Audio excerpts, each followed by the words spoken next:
And then we would also go to Vacation Bible School first during the summer at K Street, Seventh-day Adventist. And then New Hope was next. And then last we would go to Vacation Bible School at Temple. So everybody was just one great big community. You just went from place to place. So church was a primary Well, activity. thank you. It was a of primary the activity. children as they were growing up. Yes, it was. Okay, and I just want to ask you a little more about growing up. What type of businesses were in those areas at that time? In the same Oh my general goodness. area? Let me see. Down the street from us was a corner grocery store on 8th and L, was owned by Herman Riley and his wife. And then if you went down to 7th and L, and along 7th Street from L to Mount Vernon, there were 3 or 4 grocery stores, little neighborhood stores owned by Hispanics. And of course, then we had the barbecue places. Liquor stores were owned by blacks. As a matter of fact, my father used to take us down on Waterman. Can't remember the cross street, and I can't remember the name of the restaurant, but we would go there on Fridays, usually after my father got off of work and we got home from school, to have dinner there. And I think the name of the restaurant was Guy's. But I think by the time we got to junior high school, it may not have been in business any longer. Okay, so what made you get involved in community-based organization? Before we get to the Hall of Fame, I want to know what other type of organization you were in before Okay. Black Athlete Hall of Well, practically everybody went to the Home and Neighborly Service. Okay. Everybody, I don't care where you live, where you at, everybody went to the Home and Neighborly Service. And that was what? On Mount Vernon and on like between 8th, it's a big building, and it abutted the park right behind it, which had a swimming pool and such. And so everybody belonged there, and I went to Girl Scouts there. I also belonged to the Girl Guides at the Salvation Army, which was downtown San Bernardino on 5th Street. Belonged to all the drill teams that we could. Now, my father did not want us to go over to Franklin to be in the pace setters, because we were walking back and forth. And pace setters was a very large organization back in the old days.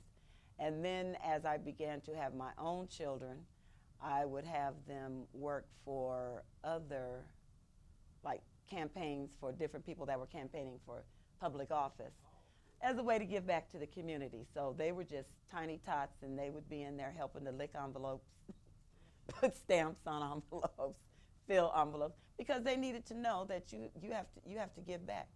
How did you know they needed to do this? What led you to believe it? Because a lot of blacks nowadays don't necessarily see that, and I was wondering what motivated you. Because my father used to always tell us, and I guess it's a very old saying, to whom much is given, you have to give back. And so that's how I was raised up, and that's what we did. And I passed it on to my children. They're doing that today? My son, Alexius, does a lot of coaching football. Football was how he got through college. The girls primarily helped me. Now, Kanisha, the youngest one, who is really the go-getter activist in the community. But that is just something that was instilled in me by my parents. And after my mother died, my aunts and uncles helped to raise us. So that was just something they said you needed to do. You were kept busy, you had things to do, and for the most part, it kept you from getting in trouble. And you learn how to do things for somebody else besides yourself. Because I never wanted for anything. I can't say that I grew up in a poor home, because I didn't. We had primarily everything that we wanted. And we were overly blessed, abundantly blessed. So we had to do things to help out. And we always, being near the railroad tracks, people were always coming by that were hungry. So my father, even when he died, coffee was always on the stove, always food in the refrigerator, always willing to feed people that came, and so were my other relatives. So that's how we learned that you have to, whatever God blesses you with, you have to make sure that you expand whatever you're doing and extend that blessing to other people. You mentioned Wilbur Brown. Did he bring you to the Couturier people or the Black Athlete Hall of Fame? I'm trying to see. Yes, he did. What is the name of the organization? It was the name of the organization was Couturier People, and I think it's Swahili for people helping people. And we had interns who did various things for the organization. While we did small things around the community, I think our biggest claim to fame was the Black Athletes Hall of Fame. Okay. And I know we met some resistance from other ethnic groups because they could not figure out why you had to have a Black Athletes Hall of Fame. But it's just like Black Grad. You are recognizing your own for the accomplishments that they did. And you know, it's just like Bob Howard went to San Diego State, and then he went on to play for the San Diego Chargers. Ernest Powell went to USC. We had a plethora of people from this area. How about Ron Lott? Ronnie Lott was a big thing, yeah. He was? Yes, he was one of the top. And Wilbur and Walter Brown themselves were stacked track stars of their own. Sephardian High School just had a lot, as well as Pacific, who were our crosstown rivals. They just had a lot of great athletes. And then later on, you know, Ronnie Lott went to Eisenhower. And then even after that, you had the kids who grew up with my kids went on to do a lot of things. And we had some sports-wise. And so you wanted to recognize that fact that you just had children from this area, youth, that had done great things for the school system here, and they probably weren't recognized as they should have been. Did you give scholarships as well? Yes, we did. You did? And like I said, we had high school interns. Did you give them to athletes or other? They went to everybody. The scholarships Went to everybody. No, not just athletes. They went to everybody. Everybody. And do you remember about how much, how many you guys gave a year? Oh my goodness. That? You know, we've been defunct for quite a while, and that is a number that escapes me. Okay. And several people, including your wife Wilmer, would go into their pockets to give trips, airline tickets or train tickets or bus tickets for those students who were going to school out of state and didn't have a way to get home. Wilbur and quite a few people were also giving money. They'd call up and say, I can't pay for this book, I can't do this, I can't do that, or I need money for this, I need a winter coat. I'm from Southern California, but I'm now in Pittsburgh, or I'm somewhere where it's cold. And so as a community, Couturier people, which also Jennifer Blakely and Anthony Blakely, we would put in for put money together and get those students whatever they needed. We were just the go-to people for making sure that these kids went to college, first of all, and that they finished college. And if at all possible, come back to the Inland Empire to do what they needed to do to help boost up the next generation of children coming along. So what do you think was the biggest contribution the Couturier people made? I'm going to get to the sportsmen in a minute, but just Couturier. I think hiring those interns and getting them trained to do what they needed to do in the community, how to go about getting things done, how to write letters, how to talk to people on the phone, how to meet and greet people at different events that we had, just training and letting them know that you can also be a part and learn how to do things in the proper and correct way.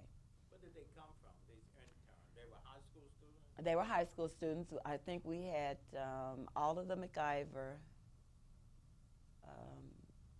Rhonda, Rhea, and Robin were interns for us. Oh, let's see. So some of them went on to become Oh, competent in their own right. oh yes, definitely, definitely. And you think that they got a good start? Good start with us, right? Okay. We had all kind. Marcus Portley was one of our, and he's like a pastor of his own church at the moment. Excellent minister. They just went on to do great things, but you have to start out teaching our children somewhere. The adults need to know that they need to bring everybody under their wing and teach them how to do things. This is not done by osmosis. Okay. It doesn't just fall into your head. You have to have someone teach you and train you. And it just so happens that Wilbur and Walter, and along with a few other people, were very active at the church. And how they're, okay, come on, Carolyn, you need to learn how to type letters. You need to learn how to type up Dr. Campbell's sermons or whatever. So And so so they took me and several other people. And then Joyce, the Perry family came to town. And then they were another large family that took in a lot of kids. And Mr. and Mrs. Perry taught you how to do things. Mm-hmm. And so that's how it was. So now the sportsmen came in with you to put on the Black Athletes. Yes, Hall they of Fame. did. Do you know how that was formed? I'm not exactly sure how the sportsmen were formed, but I think they were all former athletes in high school and probably college. And I think it was like Doherty Gray and let's see, Marvin Williams, better known as Skipper, Right. Lionel Williams. The Sportsman Club was very large, but they were all, I think, athletes in their own day, and they formed to, I think they primarily formed to help out the basketball, the coaching with the basketball, the football, and track and field, and all of those other things. So when Wilbur in both organizations, was he a sportsman too? I don't think Wilbur was in the Sportsman, but when Wilbur's parents came to San Bernardino, his mother used to like to tell that their first meal was in San Bernardino, California, was at our house. Okay. And so, being from the South, Wilbur and Walter and his sister were also trained that you have to give back in the community. And I don't think there's anybody in town who does not know Wilbur and Walter. I don't think there's anybody that does not know the Blakeleys. So that was their way of giving back, just being, a part of the community and knowing all these people. So somebody had an idea. There was also a group called the Epicureans. Now I think Epicureans has to do with food. Okay. So I'm not sure if they were all chefs or wannabe chefs, or they just got together and barbecued and did whatever they did. But there was also a group called the Epicureans. So there were a lot of different things that you could be in. You just had to choose what you wanted to do. So the Black Athletes, the Hall of Fame, the Couturier people, came together and formed the Hall of Fame. Who were Yes. some of the people that attended the Hall of Fame Oh my God, outside the area? Well, some of the guests were Ken Norton, Ronnie Lott, of course.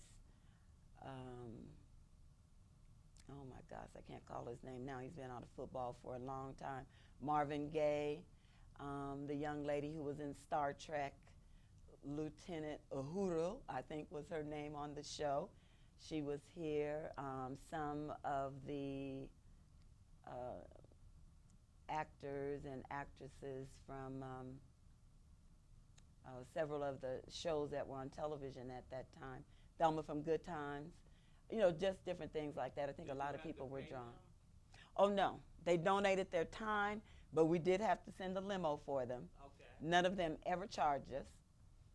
We would send a limo to pick them up and take them back, which is the least we could do since they volunteered their time to come and be with us. So how many people you think used to come At least at a 300. fair? At least 300. Do you remember what was the maximum? Well, we for a long time, we were at the convention center in San Bernardino, and I think we may have been at the Orange Show. But I think 300 probably would be the lowest figure. It's very big. And Joan, and I can't remember her last name at the moment, was our caterer, was a Hall of Fame caterer. Joan Mayhew was a Hall of Fame caterer always. I don't think we ever had anybody else. Okay. And so you told me when I came to my first one, February 24th, 1979, it seemed to me the convention center was full It was full. when I came. Yes. It was a lot of And that was, we always sold tickets ahead of time, but we always had people who came who did not buy their tickets. And of course, you have to give the caterer a count. And it was always hard to control. We would sell all the tickets, and then Joan would get the count, and then you'd have all these people showing up who didn't purchase their tickets ahead of time. And of course, Wilbur and Wilmer Amina never wanted to turn anybody away. And so we would end up having them